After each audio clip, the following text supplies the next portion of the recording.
Selamlar dostlar, videoma hoş geldiniz. Bugün sizlere Redragon markasına ait hem kablolu hem de kablosuz özelliği barındıran mekanik klavye inceleyeceğiz. Hatırlarsınız şuradaki yukarıdaki karttan da göreceğiniz üzere 3 ay önce bir klavye videosu paylaşmıştım Amazon yurt dışından. Yine bu klavyeyi de Amazon yurt dışından sipariş ettim. Çok uygun bir fiyata geldi. Gelin beraber videoya geçelim hem de detayları sizlerle paylaşalım.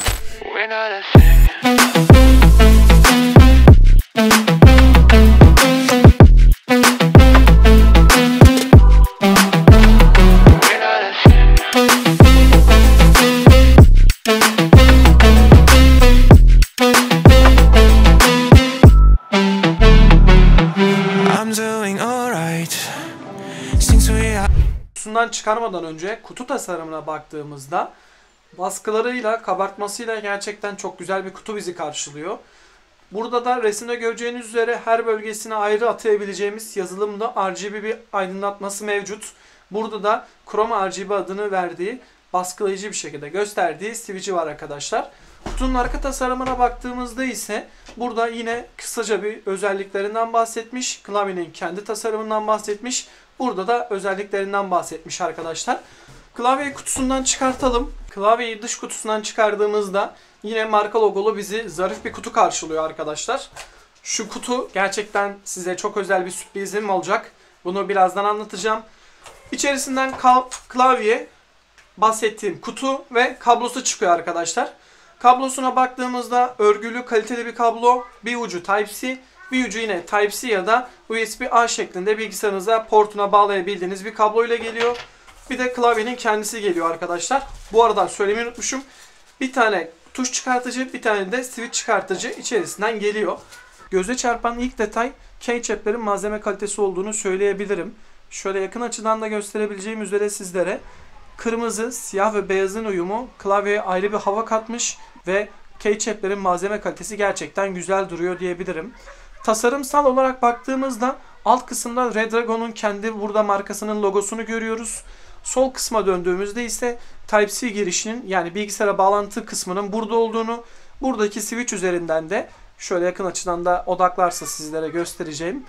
Bu kısımdan da arkadaşlar Bluetooth ya da dongle şeklinde seçimi siz sağlıyorsunuz. Arka tarafına baktığımızda herhangi bir şey bulunmuyor bu yan kısımlarında pardon. Şöyle arkasına döndüğümüzde ise klavyenin iki tane plastik PBT ayakları var arkadaşlar. Bu kısımda da dongle'ını çıkarıp bilgisayara bağlayabiliyorsunuz. Yine şöyle ön tarafına döndüğümde klavyenin bana göre hatları gerçekten çok güzel duruyor. 60'lık bir klavye ama %60'lık derken bu klavye 68 tane tuşa sahip. Teknik özelliklerine baktığımızda öncelikle bağlantı kısmında 2.4 GHz hızında ve bununla birlikte Bluetooth 5.0 destekli 3 tane bir cihazla atayabileceğiniz ve bataryasının çıkarılabilir olmadığı ya da pillerinin diyeyim sizlere kablo üzerinden şarj edebildiğiniz kablosuz bir bağlantı seçeneği mevcut arkadaşlar. Bu bağlantıları FN tuşuna basarak Bluetooth 1, Bluetooth 2, Bluetooth 3 ya da 2.4 GHz tuşuna basarak aralarında geçiş sağlayabiliyorsunuz.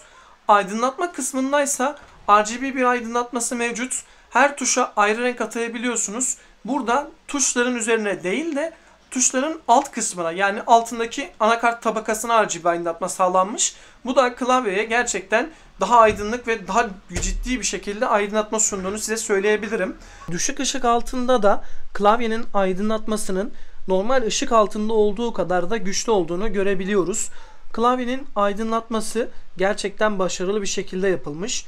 Yazılım üzerinden yine söylediğim gibi aydınlatmanın ışık şiddetini ve renklerini ayarlayabiliyorsunuz.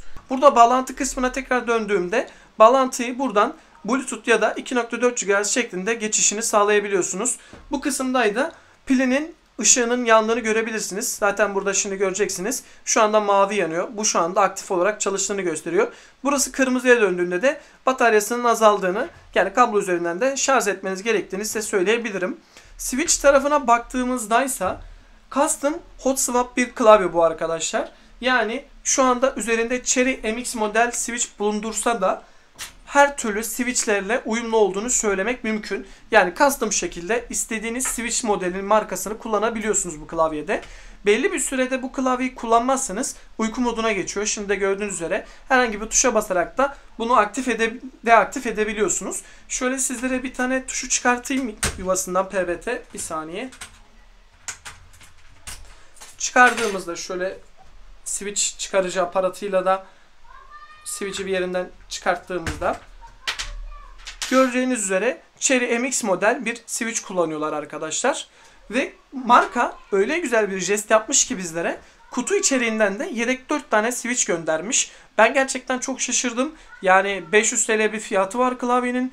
Bu marka model beni gerçekten şaşırttı. İçerisinden böyle yedek switch çıkan ben klavyeye gerçekten o kadar incelememe rağmen görmemiştim. Büyük bir jest olduğunu söyleyebilirim. Herhangi bir tuşunuz bozulursa da 4 tane yedek switchlerle bunları kolay bir şekilde değiştirip kullanmaya devam edebiliyorsunuz. Switchlerinin ses testini yaptığımızda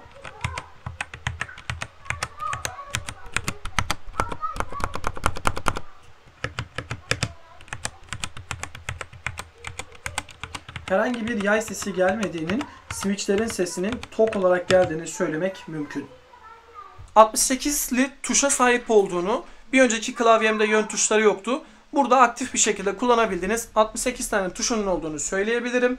Yazılım üzerinden de klavyeye makro ataması ya da ışıklarının aydınlatmasının değiştirebilir olduğunu size söylemek mümkün.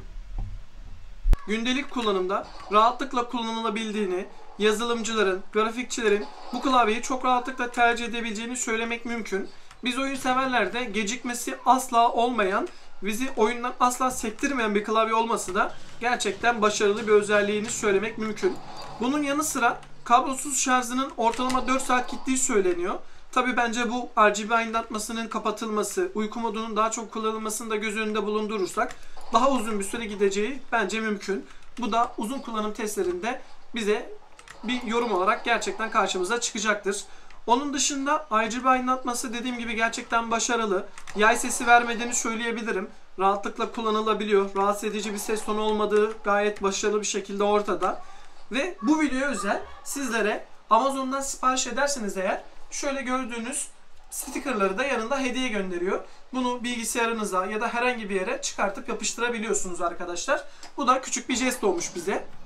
Anlatacaklarım bu kadar. Siz olsaydınız 500 TL fiyatıyla vergileriyle dahil 550 TL demek mümkün hatta.